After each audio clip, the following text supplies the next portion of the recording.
Sœurs et frères de Christ, bonjour et bienvenue à cette méditation en ce jour où nous célébrons la fête de la commémoration des fidèles défunts. Hier, nous célébrions la fête de la Toussaint. Et aujourd'hui, l'Église nous propose de nous souvenir, de nous rappeler en ce mois de novembre de nos frères et sœurs défunts, de nos familiers.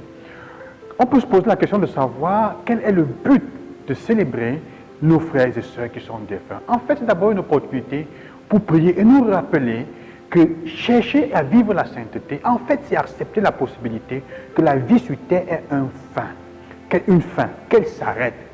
C'est célébrer aussi le fait que ceux qui sont déjà partis, nous espérons qu'ils soient auprès de Dieu. En fait, c'est se rappeler quel est le but, quel est l'horizon vers lequel nous allons. Nous ne pouvons pas, on dit dodge en anglais, on ne peut pas feinter la mort. C'est la certitude la plus absolue. Mais nous ne disons pas ça pour que nous soyons tristes et que nous nous trouvions dans une situation, on peut dire, de crise et d'angoisse. Parce que c'est ça, en fait, ce que nous vivons. Il y a deux façons d'affronter l'angoisse que la mort crée. Ou on fait semblant qu'elle n'existe pas, ou on cherche à la mettre de côté, à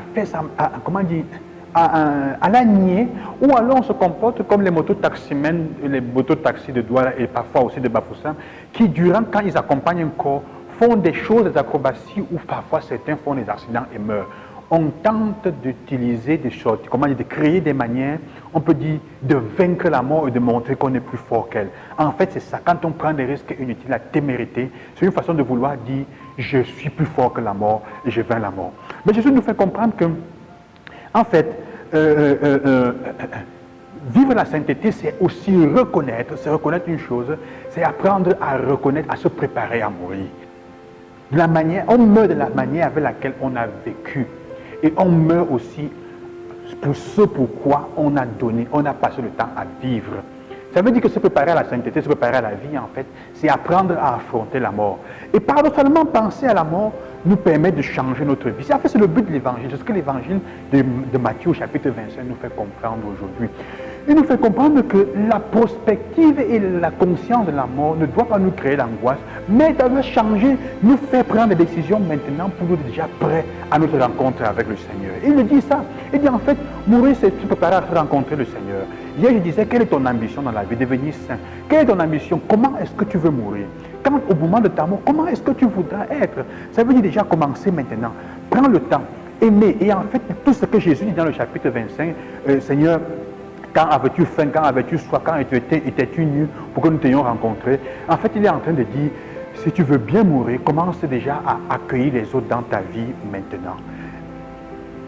Là où on n'aime pas assez, on meurt un peu plus chaque jour. Jésus est en train de dire ça. Tu es déjà en train de mourir dans le quotidien et tu ne te rends pas compte qu'au dernier jour, le Seigneur va seulement prendre acte des choix de vie ou de mort que tu as fait. Comment est-ce que tu as vécu durant ton temps maintenant? La perspective qui a une fin à tout doit te faire penser maintenant, comment est-ce que je me prépare? Fais des choix de vie, fais des choix de vie consistants, des choix de vie vraiment qui en valent la peine. On dépense parfois tellement d'énergie à chercher à se remplir de choses qui ne vont servir à rien.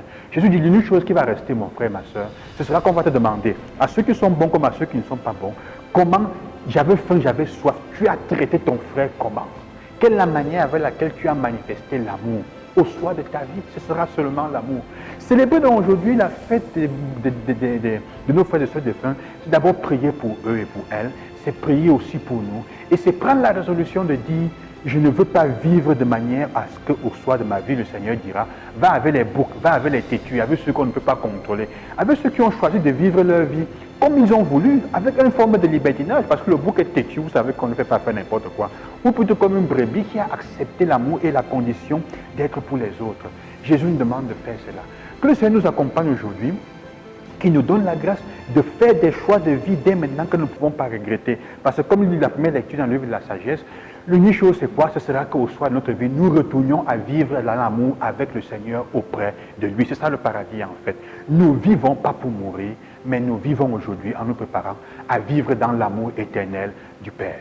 Que le Seigneur vous accompagne et qui vous aide à faire des choix déjà maintenant, qui vous prépare à ce que sera votre passage demain dans les mains du Seigneur. Loué soit Jésus-Christ et que Dieu vous bénisse.